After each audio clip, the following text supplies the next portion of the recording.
Hi, and welcome to the Route to CISO Bite-Sized podcast.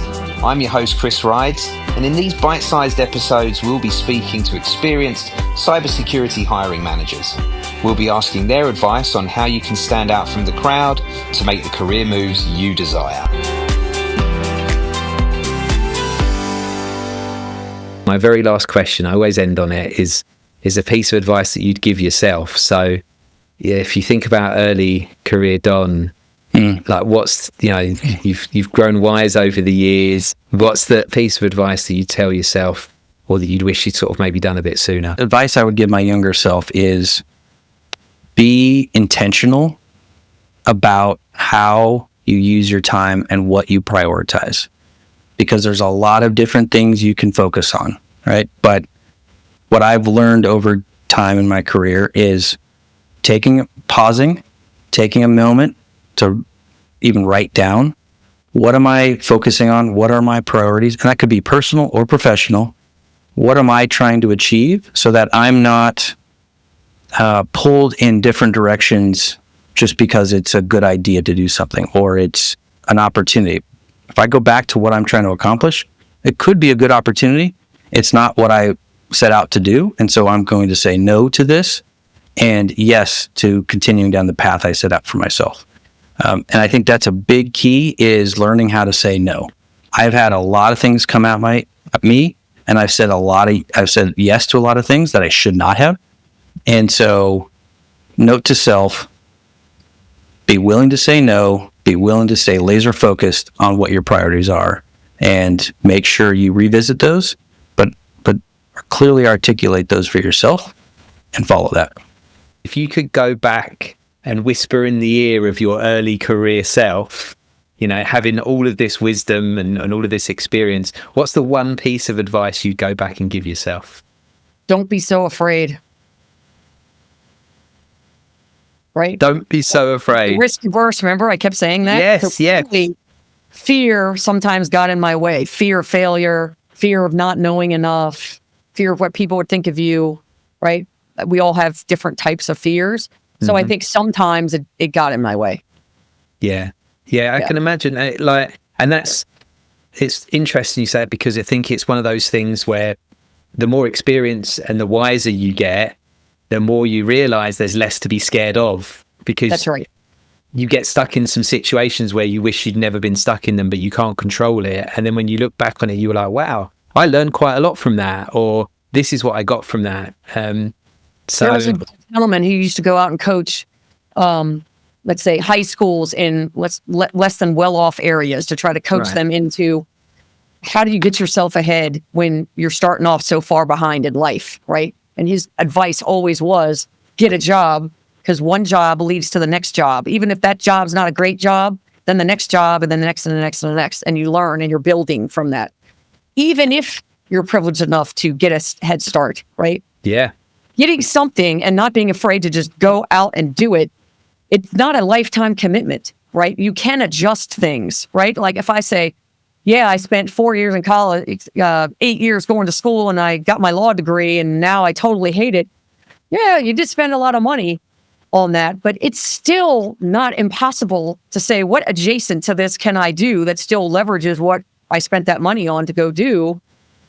And it's still not a death sentence. You know what I mean? Yes. It doesn't have to be forever. And I think that's what young people coming up will get so caught up in, is like, oh my God, how am I going to decide what to do? You don't have to. Just go get something and learn from that. And you don't have to stay in it forever. And you can see I kind of have a diversity of stayed somewhere a really long time, and then stayed a few places less long, and then stayed another place a really long time. Even in the places I stayed a really long time, it's because I kept getting opportunities to move. Right. So I didn't just stay static. So your career is going to go up, down, back, forth, whatever. But as you look at the line across the trend, if you're doing it right, you are making those moves up, but it's not a straight line. And this is the other thing I always say. It is not a destination. The thing is, what you got to learn is the journey is the fun part. Yes. There is no destination, right? Yeah. Because there's always the next thing. So you go to your early career Ray, and you can whisper a bit of advice in their ear to help them in their career, what are the things that maybe you change, or the bit of advice that you would give to early career that you think would make a big impact that other people can learn from? So it's tough to answer that one, because I feel like I needed some of those failures and tough times and other development points to continue to be the leader that I am, the husband that I am, the father that I am. But I think one of the things that I would like to probably go back and say is, don't be afraid to fail really early, but figure out which failures are like a one-way door, and at that point there's no going back, and which ones are two-way doors, and use this as opportunities to continue to learn and help drive some support for being able to feel empowered to be able to make some decisions and take some of those risks so that you can learn and grow. And I think, I had an amazing leader who really tried to enable me to do that, but I think at times I was a little bit risk averse early on, to be like, no way, like if I do something wrong, like you're going to get rid of me, and I can't, I can't have that. And so, looking back now, I had those arms sort of around me. I just couldn't see it. And so I would say learn to take some risks early, but figure out which ones are like the career ender or the job ender, and stay away from the really big ones. Yeah. If you could go back to early career Dr. J and give early career Dr. J one piece of advice, what would that piece of advice be? Live in the moment. Oh, I can't give her one piece of advice. I want her to try everything, but I want her to live in the moment. In my early career, and I was so busy chasing the next thing, chasing the next role, thinking about in my head, this is what I want the next role to be, that I missed living in the moment and enjoying valuable experiences that I was having. To this day, there are people that come up to me and were like, we did that together. And I'm like, I don't know who you are. Because I was just not in the moment. I've been to Prague, and I barely remember it, because I was so busy at that time in my life looking at the next thing and chasing the next thing, that I wasn't enjoying the moment that I had right in front of me. And it wasn't until, actually, I carried that through. You said the younger Alyssa. I carried that through up until I got to the White House. Once I got to the White House, I said, wait a minute. We can't look past the White House. We've got to enjoy what we have right here. And I ended up saying, I'm going to do everything. So I iced all of the Halloween cookies. I dressed up as a princess for Halloween and distributed candy. I did the gardening at the White House garden. I wanted to be in the moment.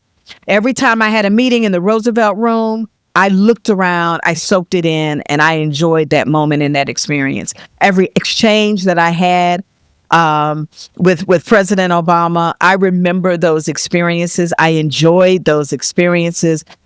I was very intentional. You've got to do that. You've got to enjoy the now, because me chasing the future, and the future may not, anything could happen. I could be sidelined in any way. Yes, so true. I think all of us could do with being present a little bit more often. I know I can. It's something I'm often guilty of doing. If you could go back and speak to early career Jonathan and give him a piece of advice, what would be the piece of advice that you would give? I think advice that I would give to people who are starting out in their career is stay really curious. The most important question you should have just throughout life is the question why. And if you're always asking yourself why, and you're trying to figure out the answer to that, you will just end up learning things. You'll end up understanding what an IP packet is. You ask yourself, how does the internet work? Well, eventually you're going to get down to the level of understanding what internet protocol is. Like you'll look it up, and knowing that allows you to do things like understand how firewalls work, or understand how an authentication protocol can be bypassed. So stay curious and ask yourself, why is this working? Why is it that when I use a pass key, it works? The information's available. You can read about it. You can understand it. And as you're reading, ask yourself, well, why does that work? What is asymmetric cryptography versus symmetric cryptography?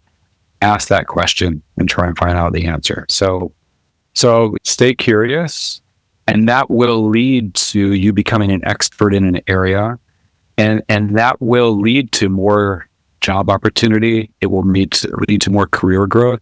And I think ultimately it will just lead to more interesting life because you will be intellectually engaged with things more. If you were going back to early career Larry and asking him and giving him one piece of advice, just one, what would that piece of advice be? Honestly, it would be, don't be afraid to ask the hard questions. Right. So, again, I go back to this aspect of being so thankful for roles that you don't ask the hard questions up front about the roles. Ask it about salary packages, ask it about, reporting structures, asking about all of the expectations, all of these different things that I would have asked about earlier. I would have asked for more money, right? There's a lot of things that I would have done, right? Just from, if I would have had more confidence in myself, right? If I'd have trusted myself, my instincts more, and not been in this thankful servitude type mindset, just because I come from an underprivileged background. I'm so thankful for this. And I think I left a lot on the table over the years. Yeah, I think so. But I think, to be fair to you, like that asking the difficult question comes with that self-assurance and self-confidence that comes with career time, right? The long, 100%. as you get an age, even as you get older, you tend to be more confident. You tend to be braver in the questions you ask, and just that more self-assured. Thank you for listening to the Route to CISO Bite Size podcast. I hope you enjoyed this episode. Make sure you keep an eye out for season 3 of the full Route to CISO podcast. And in the meantime, stay up to date by liking, commenting, and of course, subscribing to our channel. Thank you.